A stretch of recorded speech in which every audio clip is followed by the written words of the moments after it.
everybody, it's me again, Miss Guzman, and it's time for another edition of Inside My Classroom. I'm so sorry I haven't done these in a while. I've been doing some remodeling on my home and doing that whole end of year thing, and I'm the journalism sponsor as well, so I have a lot going on. So I haven't done one of these in a while. I wanted to do this end of year video for something that people have been asking me about. It's kind of like, what do you do at the end of the year? What is something that you do? So this is my advice based on the textbooks that we have. So we have consumable textbooks, okay? They're not hardcover, they're soft cover. So they belong to the students. We have them write in them all year. So I've had them use pages. A lot of the teachers have the students rip the pages out. I have mine keep them in, and then I just grade them. I kind of go around and grade them in the book as the kids are working in the book. So my kids have all of their pages in the book. And I like to do that because at the end of the year, I go back and I do an end of year project. So what that looks like is I give them a rubric that tells them all of the TEKS that they needed to learn. Scratch that. It's not all of the TEKS that they needed to learn. It's all the TEKS that they needed to learn that are going to be tested. And a lot of those, I explained to them, hey, you're going to see this again in freshman biology. And then if you go on to college, a lot of college degree plans want you to have biology as well. So this is something that you'll see again if you go to college. So I give them this set group of TEKS that I know for sure they're going to see on the STAR test next year. They're probably going to see in 9th grade biology, and they're probably going to see again if they go to college. And then I ask them to use this book that's a consumable that I'm going to give to them that, let's all be honest, we know that they're going to throw the book away. There are a few of them that keep it, and that's great. And I do encourage them to keep the book. But if they don't, and they've made this final project, this is something smaller that they're a little more willing to keep. And it gives them a reference back to some of the things that they needed to know. So one of the things that I've learned to do over time is I make the project that I want the kids to have an example of. For this particular project, I only gave them two options. It was either to do a scrapbook or they could do a poster for their final project.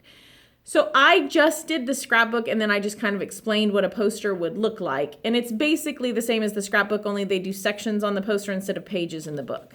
So what they had to do was they had to take the TEK and they had to summarize the TEK. So I gave them the TEK, and then I wanted them to read over it and see if they could delve into the TEK and decide what it said. And then if they had some trouble, obviously I helped them to summarize it. And then they found pictures in the book that went with the TEK. So they had to know about organic compounds, and they had to know about food chains and food webs and energy pyramids, and physical and chemical changes in digestion and work, and how we pollute the water, and biodiversity and sustainability, and succession and dichotomous keys, and natural selection and selective breeding, and all 10 of the body systems, which they had these nice convenient pictures in the book, all 10 of them, except for reproductive. I didn't put that in there because they giggle way too much, but you know. They had to know about cells and organelles and cell theory. So we have lots about cells. And they had to know about sexual and asexual reproduction, and they had to know about uniform and diverse offspring. So we kind of went back and reviewed this, and what does uniform mean and what does diverse mean, and talked about, because our kids actually wear a uniform to school, so we kind of were able to tie that back in. And then chromosomes and genes and then the nucleus and DNA and all of those things, giving you the traits. Okay, so these, and then I just did a general, this is science. So these were all the main things that they had to know. There were subsequent TEKS and stuff they had to know, but I didn't overwhelm them with all of that because they only had these 5 days. Because the last 3 days we're not gonna be doing that. We're gonna be cleaning up, and I'm gonna do some STEM Maker Faire kind of stuff with them, and I'm gonna bring Legos and things like that, and I'll probably do another video on that. But this was just a good way to wrap it up, and it was a good way to give them one more chance to see, hey, these are those things that you should have learned. Did you learn them? Do you understand them? And some of them do, and some of them remember them, and they might not remember them in a test format or a question format, but at least I kind of got an idea that they knew these concepts. So this was something that I showed them.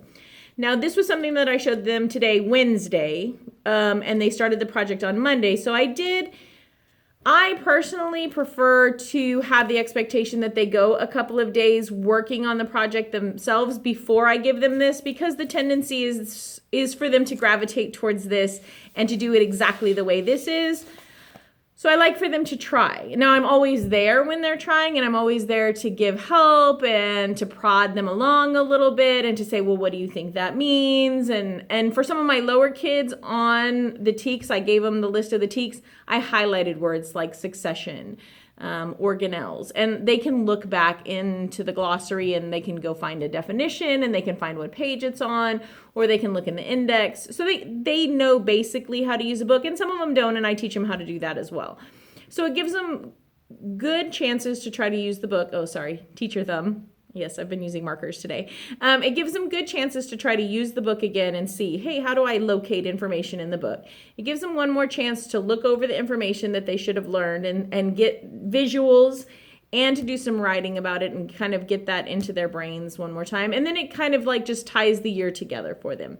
So that's what I do the last week kind of school. And then next week I'll do some maker stuff and bring the Legos and bring some of the index cards and Play-Doh and stuff like that, and we'll make things.